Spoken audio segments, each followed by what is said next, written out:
You are now listening to the smooth, mellifluous sounds of Red's Room Podcast. Enjoy.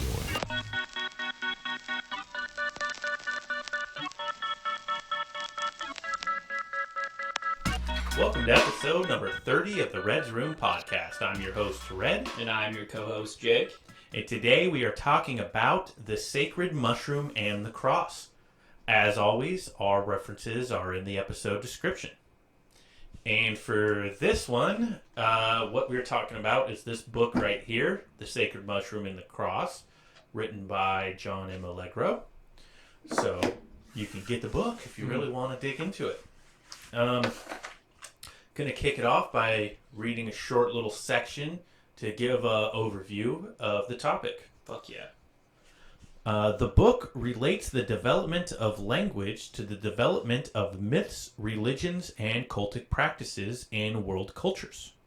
Allegro argues through etymology that the roots of Christianity and many other religions lay in fertility cults, and that cult practices, such as ingesting visionary plants to perceive the mind of God, persisted into the early Christian era, and to some unspecified extent into the 13th century, with reoccurrences in the 18th century and mid-20th century.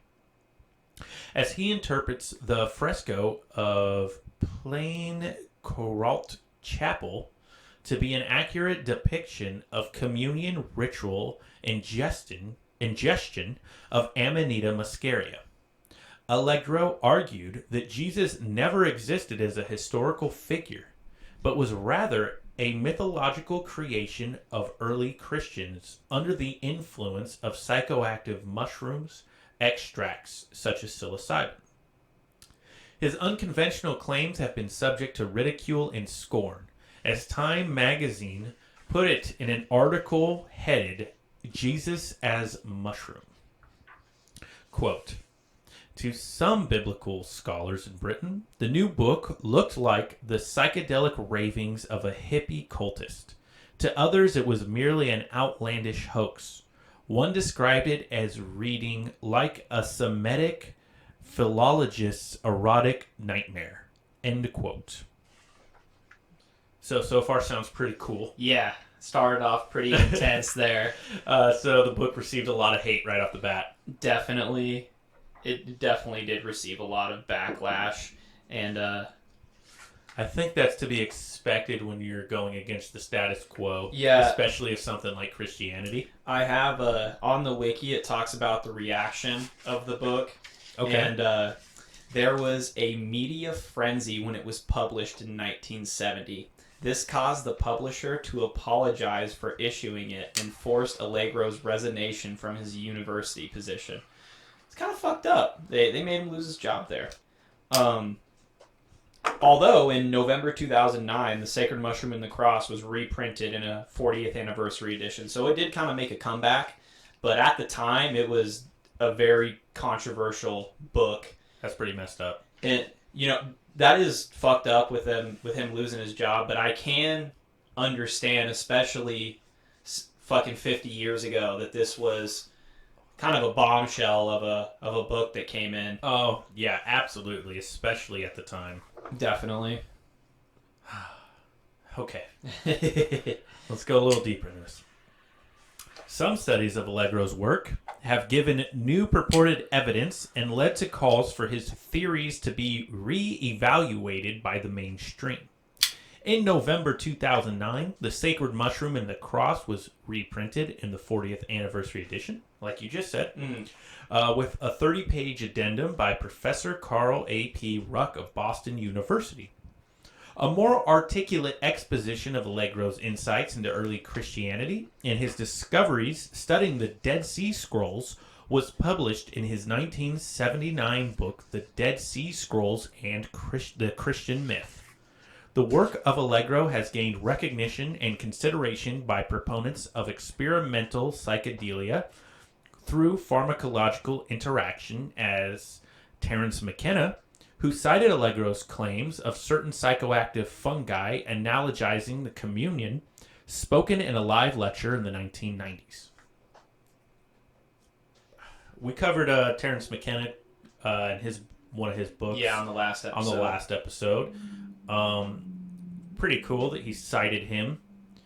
And pretty interesting. I don't know if for those who aren't Christian know what the communion is. Yeah. So the communion is, if you've ever, you've probably at least seen it in movies when they break the crackers. Yeah, and then they drink the wine. The crackers representing Jesus' body, the wine representing his blood. That like ceremony is known as the communion. Mm-hmm. They do it once a month or whatever. Places do it differently. It's different. Mm-hmm. You know, some of them do it every Sunday. Some of them do it monthly. Some of them do it yearly. Mm-hmm. It's just it's different. But Allegro and Terence McKenna quoted Allegro. He was saying that the original communion was mushrooms, not crackers and wine. That is a crazy insight, dude. That is. Yeah, where's this form of Christianity? You're doing shrooms I'll go every there. fucking Sunday. It's the body of Christ. yeah, dude. Yeah, pretty interesting though. And for the word there that came up earlier was etymology, and I believe that means basically the language. Yeah. So everything, all of Allegro's arguments come from what he found in the translation of what different words, the meaning of them. Yeah, on the wiki, etymology is the scientific study of the origin and evolution of a word's meaning across time. So I think that's definitely where the author touches on it a lot, how things could be kind of lost in translation, or maybe if they are translated correctly, do those things mean the same thing that they did before? And that's definitely a big point that he kind of touches on throughout the book. That makes sense. Mm-hmm. Yeah, I mean, language is constantly changing. So, Definitely. interesting. I'm going to read some more dense material. Let's get into it, boy. By the way, guys, this book is very dense. It's very dense, and if you are going to read and or listen to it, be ready for the word penis to pop up. Oh, yeah. When he says fertility cults, he's not joking. He fucking means it, dude. There is tons of references to the penis. Mm-hmm. Okay. Fertility cults have been around forever. They are based around the idea that the heavens are male and rain down, that is, in the same manner a man impregnates a woman, onto the earth who is female, and causes her to bear fruit, just as a woman bears children. Therefore, there was a quote-unquote giant penis in the sky that makes life into the womb that is the earth.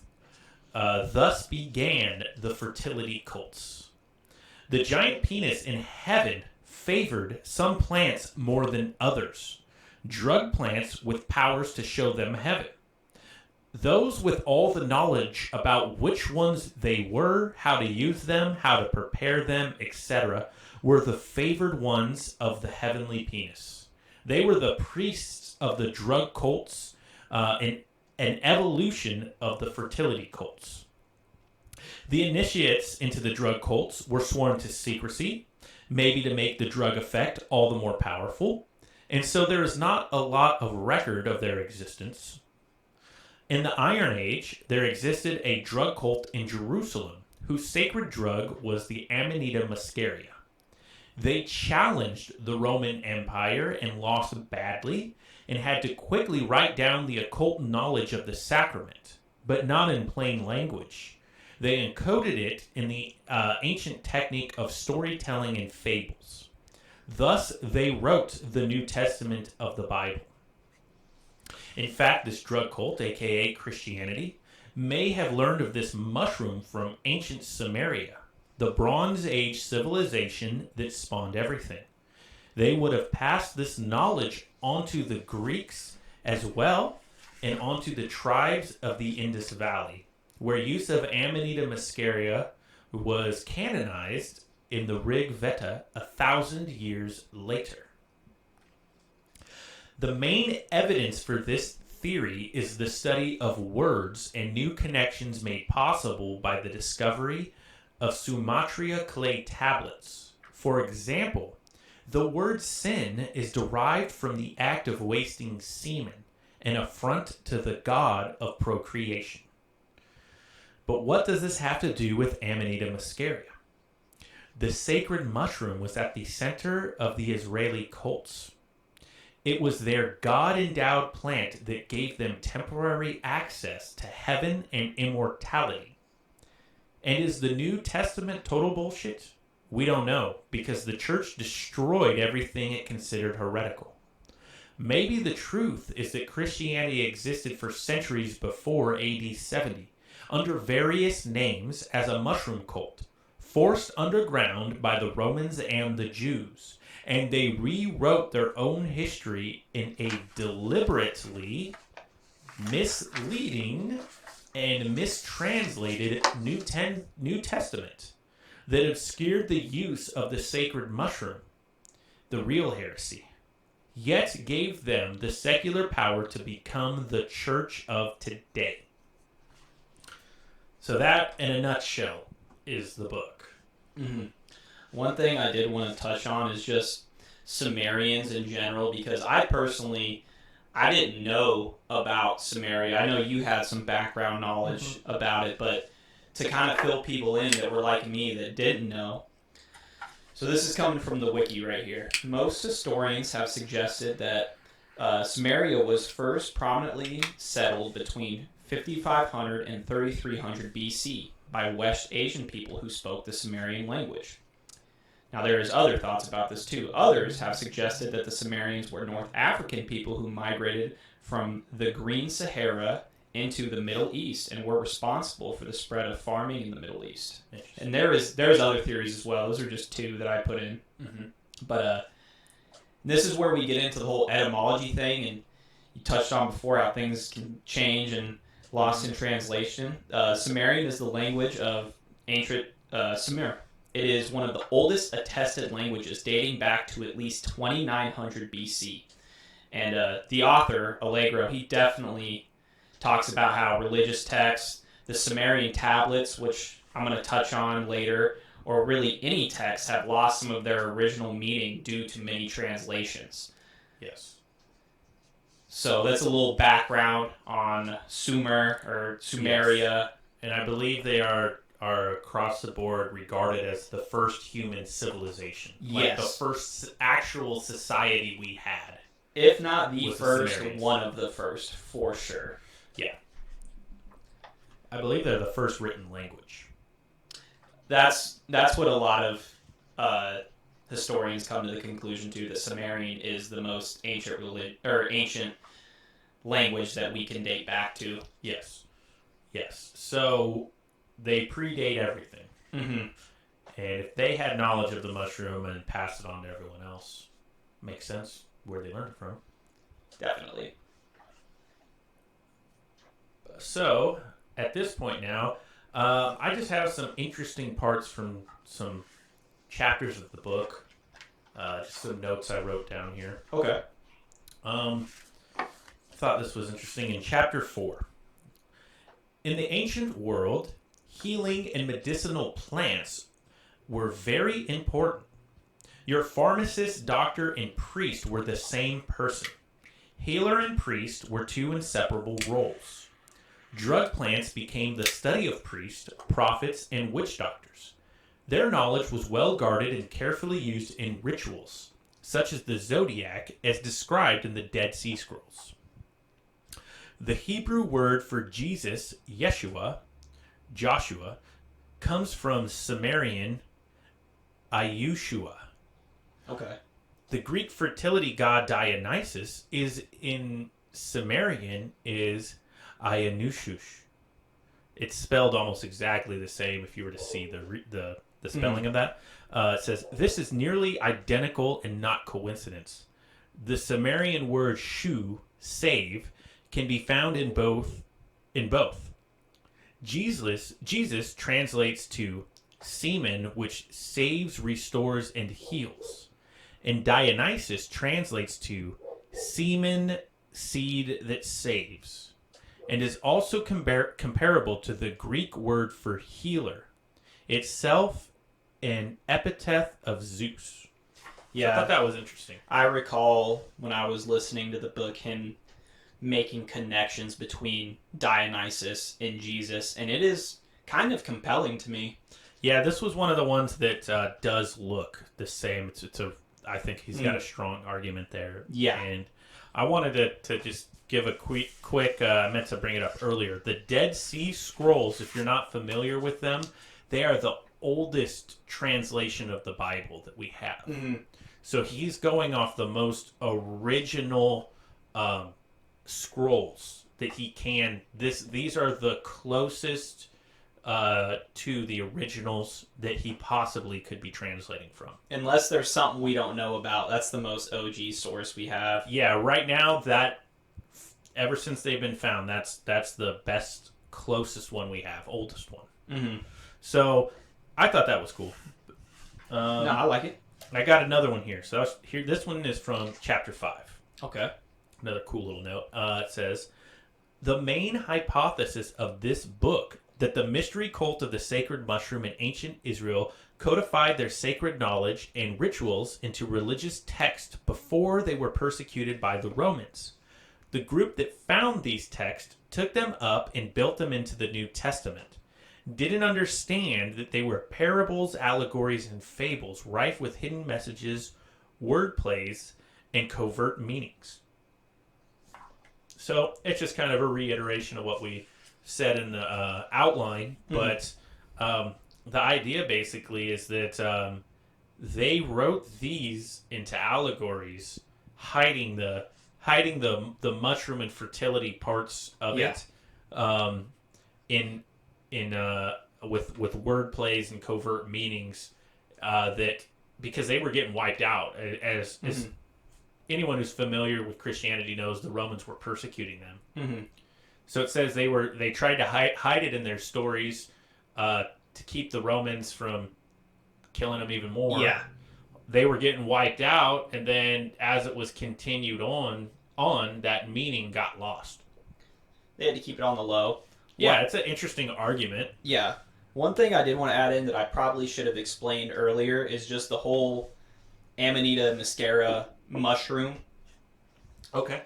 So, this is like your textbook psychoactive mushroom. It's a white stem with a bright red cap, and it tends to have white spots that pop up on top of the cap. And the cap is usually anywhere between 3 and 8 inches in diameter, so it's a pretty decent sized shroom. And the author kind of makes a connection with the whole fertility cult between the mushroom, and the mushroom can secrete a liquid which the author connects to fertility. It's a mainstay throughout the book. And one thing I noticed too that the wiki said was that the entertainment industry has definitely taken inspiration from the muscaria. If you think about the mushroom in Super Mario Brothers, Right. like that is totally a muscaria shroom. Makes sense. You know, and one thing I wanted to add in too is what is different about this psychoactive shroom, and it's not a psilocybin shroom. I have the chemical compounds right here.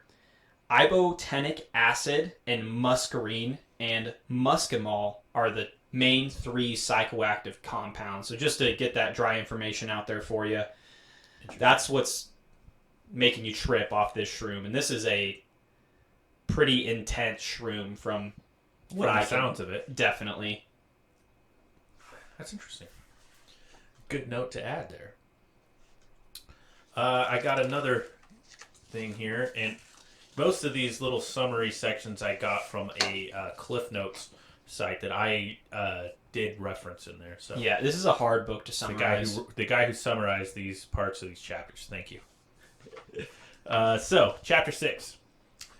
Many connections, some convincing, others seem a stretch, are made between strange biblical phrases to mushrooms and penises. Alternative names for words, incantations, variant translations, transliterations from other dialects, and reconstructed Sumerian originals are all used to show that the plain Greek is actually wordplay and allusions to a hidden layer of Semitic understanding. So again, it's reiterating things we said. Very interesting. I think you'd have to have a lot of linguistical knowledge to know that. Definitely.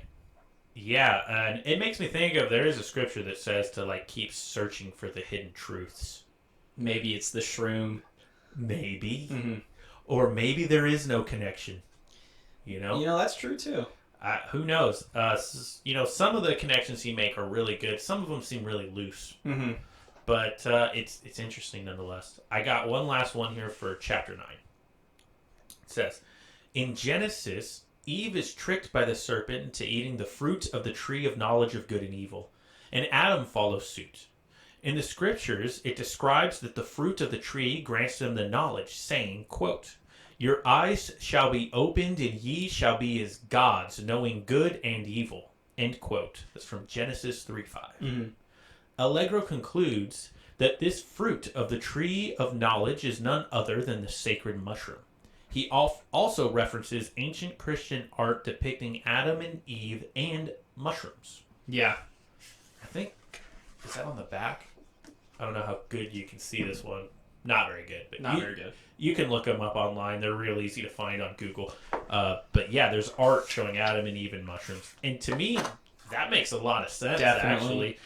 There's been a lot of argument over what the fruit of the tree of knowledge and good and evil was in the Garden of Eden. You've often seen it depicted as an apple. But no one actually knows what it is. The mushroom to me makes a lot of sense for that. Opening up your eyes, you will be as gods, knowing good and evil. It's the only plant I could think of that does that. Yeah. Is any of the psychedelic ones, and the mushroom's the only one that you can just pick up and eat, I believe. Mm-hmm. I know there's DMT plants, but I believe you have to like prepare them with another plant, otherwise they don't do anything. So I find that interesting. And yeah, if you look up, there's tons of Christian art with mushrooms in it that's just really weird. Yeah. It seems out of place. Why the fuck? Why were they depicting that so many times? Yeah. The author also brings up another psychedelic, the mandrake. Okay. He says this, it's said a decent amount of times throughout the book, and I was kind of confused of what the fuck the mandrake was. Yeah. And I just did a little quick Google search. I found a United States Department of Agriculture article, which would be linked down below, talking about the mandrake. And just a little reading from that. The mandrake's legendary history and mythology is found among many writings dating back to the 14th century BC. References to mandrake are also found in early Mesopotamian, Greek, Old Hebrew, Roman, Egyptian, Arabic, and other texts. During the Middle Ages, the mandrake was Europe's most significant medicinal and magical plant, capable of curing practically everything, from infertility, which kind of connects into the fertility cult again, Yeah, it does. insomnia, foretelling the future, and to even shielding a soldier during battle. So I think that was another cool psychedelic that he kind of brings up in this book. And yeah, I didn't even know about that one. it definitely, with the muscaria and the mandrake, it definitely does overlap with how you were saying, the Adam and Eve Yeah. kind of origin, and I find it plausible myself. Yeah, I find some of the things very plausible. And yeah, and from what we learned in the Terrence McKenna book, the last one about religion starting from taking psychedelics, makes sense. What else makes you feel religious when you take psychedelic? Yeah, that's number You know. one right there, man. So got another section here to talk about, titled Other Religions. Allegro asserts that it's not such a controversial idea that religions could be based on the use of psychedelic plants. It's been said that other ancient cultures might have used psychedelic plants as well as their religious rituals. In Book 9 of the classic Hindu text, the Rig Veda, a pressed juice called soma is mentioned as something drunk by priests. Some sort of visionary state is reported. Quote, "Make me immortal in the realm where happiness and transports, where joy and felicities combine, and longing wishes are fulfilled." End quote. Some say that soma could have been a psychedelic mushroom, maybe the amanita mushroom.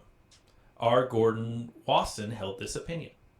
Terence McKenna in Food of the Gods says that a more likely candidate for soma, due to its better efficacy at inducing psychedelic states, is the Psilocybin cubensis mushroom. The mushroom can grow in cow dung in certain climates, which may explain why the cow has gained such a sacred status in the Hindu tradition. Yep. However, other academics claim that soma was cannabis. In addition, the blue lotus flower was worshipped by the ancient Egyptians and is now known to have some psychoactive properties. The Eleusinian Mysteries were initiation ceremonies held every year for the cult of Demeter and Persephone in ancient Greece. A drink called kykeon was consumed, which the Iliad says was made up of barley, water, herbs, and goat's cheese. In the Odyssey, however, the character Circe adds a magic potion to it. Some speculate that the barley used in this drink was parasitized by ergot, that is the fungus, and that the psychoactive properties of the fungus were responsible for the intense experiences that people reported at Eleusis. Ergot contains ergotamine, a precursor to LSD. This is why Albert Hofmann used ergot to synthesize LSD. Mushroom cults in Mesoamerica date back to at least 1000 BC, indicated by mushroom stone effigies found in the Guatemalan highlands. In addition, frescoes from central Mexico, dated to 300 AD, showed signs of mushroom worship. Sacred mushrooms feature in Aztec texts as well. The Codex Vindobinensis, for example, visually depicts the ceremonial use of psychedelic mushrooms. The Aztecs call these mushrooms tionanactl, which literally means flesh of the gods.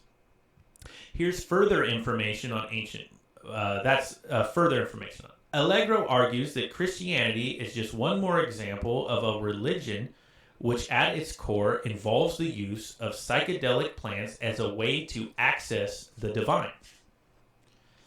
So, like we said, religions all over. As far as we know of, as far as we can go back and find religions, we find psychedelic use alongside them. Yeah, I go back to the ergot wine that was supposedly used, during like the days of Moses. There's theories about them fucking gaining enlightenment through like a ceremony and drinking this wine that had ergot in it. And I think it was originally in his time possibly the Blue Lotus. Okay, but we're not sure. There's no way to know. All we know is the Egyptians used that Blue Lotus in their mysteries that he possibly was part of. Sorry to correct you. No, you're good. I like to hear that. But it's possible it was ergot too. Mm-hmm. But the Greeks were, I believe that they have done analysis of wine bottles they found and did find ergot. In theirs for sure. It's crazy the parallels too, because getting a little off here, but even like the Salem witch trials, there was a connection made between messed up rye bread and that developing ergot in it. So yeah, and then everyone was possibly hallucinating, and that's why they thought everyone was witches. Yeah, because people were tripping fucking balls. That was an accidental use. Yeah, they didn't know. Yeah, but yeah, it is. It's interesting how these things have been around. And even just the whole thing of just medicine in general, going back to Sumeria and One thing that the author definitely talks about in this book is the Sumerian tablets. Yes. And they would either display like stories or natural remedies. There's even things about maybe the Epic of Gilgamesh being on a Sumerian tablet, or another. This I found on the wiki. Talked about opium. Maybe the Sumerians knew about this. Opium has been known for millennia to relieve pain, obviously. The Sumerian clay tablet about 2100 BC is considered to be the world's oldest recorded list of medical prescriptions. It is believed by some scholars that the opium poppy is referred to on the tablet. Interesting. So that's not like guaranteed, but some scholars have made the connection that maybe this far back there was people of Sumeria that fucking knew natural remedies. Like maybe opium has been around for way longer than we ever thought. That makes sense. Mm-hmm. I could see it personally. Yeah, there's lots of knowledge we get from the Sumerians, and Mm-hmm. yeah, you talk about the Epic of Gilgamesh. It's argued that the story of the Epic of Gilgamesh was stolen in the Old Testament and rewritten as Noah. Yeah. In the flood. So if they're borrowing that from the Sumerians, why wouldn't they be borrowing the mushroom use as well? You would only want to, if the first thing is true, I would only like to believe that that is true as well. Yeah, I mean that's where everything originates anyway. Definitely. It's everything has come from there for our religions and our societies. It's the first society that we know of. Dude, they were just super ahead of their time. Well, yeah, way ahead. So I got another section here on my conclusion. Alrighty. Many people refute Allegro's claims, and I agree that he seems to overstep his wordplay with translation at times. However, it does seem like some of his translations do make a lot of sense, and their similar use with gods in Samaria and surrounding regions to the Israelites can't be just coincidence in every case. In my opinion, Allegro overstated his case, but to be fair, he was up against a very close-minded audience in academia at the time and even today. I think the idea that religion in general for mankind was shaped by psychedelic plants has gained a lot of traction, and I look forward to further discoveries into the field. In our own studies from things we have covered on this podcast, we have learned that psychedelics in religion stem back at least as old as the mystery schools of Egypt. We have also learned of a very interesting argument that Moses created the Israelite nation and religion from the Egyptian esoteric religion of one God. So, would it be so surprising if he also brought the use of psychedelic substances along as well? I think there are more connections to be made than just what Allegro has referenced in this book. Definitely. And now we learn that the ancient Sumerians were very familiar with psychedelic and other drug use. Mm-hmm. So it seems like it's gone along hand in hand with society. This is one thing where I totally agree. It makes too much sense to me, at least. Yeah, so I think the argument against Allegro would be the argument that Christianity is like the exception to the what we've seen, in that the religion comes from psychedelic use. So if you say that Allegro's wrong, then Christianity is just like the only religion that didn't come from psychedelic use or didn't involve it, right? Or one of. Yeah. Which, yeah, just seems odd because I don't know about everyone, but it seems like the majority of major religions were coming from psychedelic use.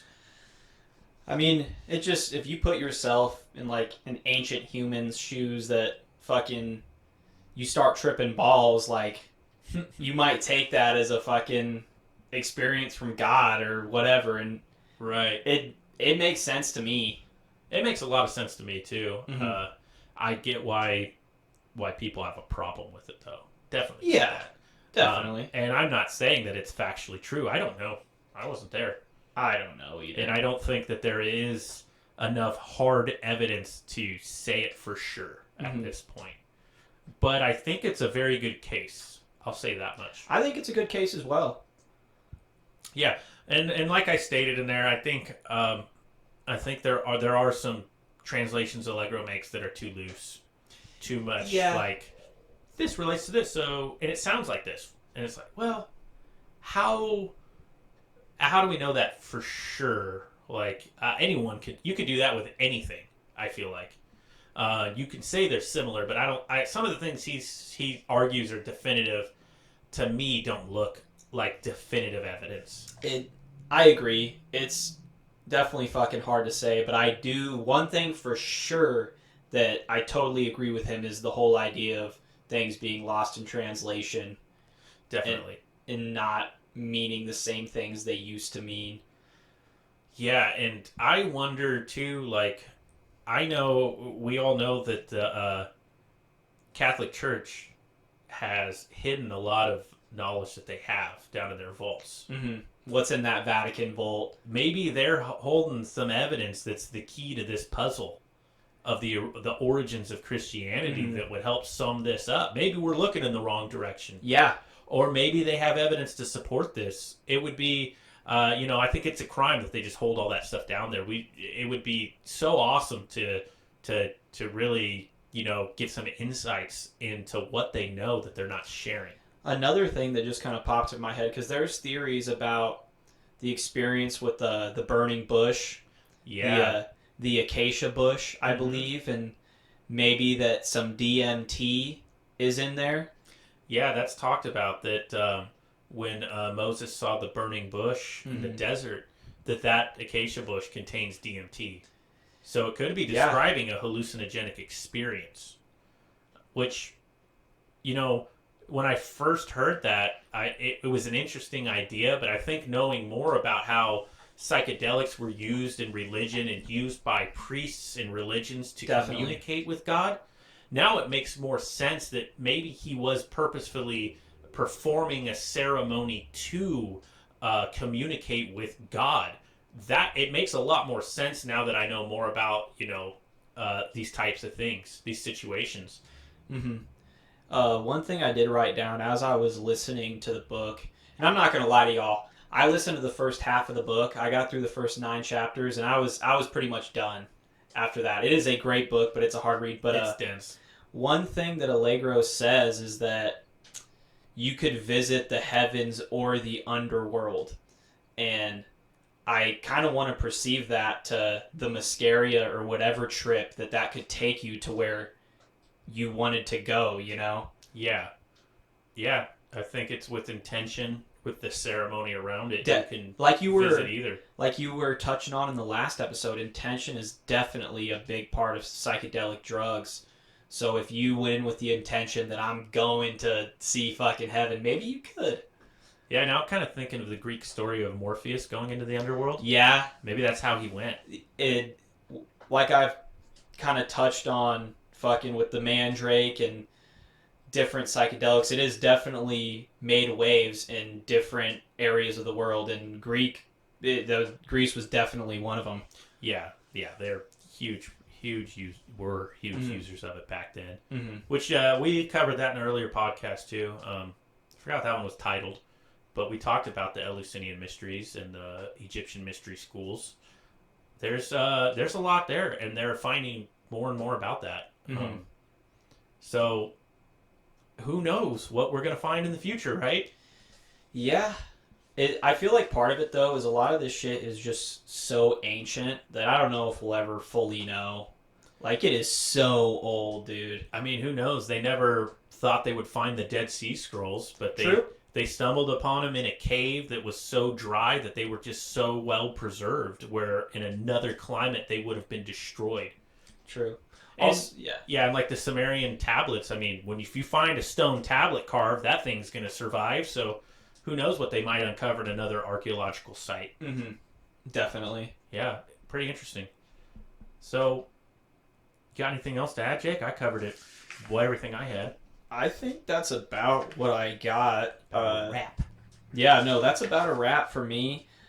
I guess you already kind of touched on it, but the whole thing of Jesus maybe not being real and just being hallucinated and made into Christianity, that is just fucking Yeah. a crazy bombshell to me, man. And Yeah. obviously, I'm not saying that he wasn't real. There's some good evidence pointing that he was, and there's some decent evidence pointing to that he wasn't. So Yeah, that's I been don't know. debated by people forever. definitely a big debate. It's something I don't know enough to say.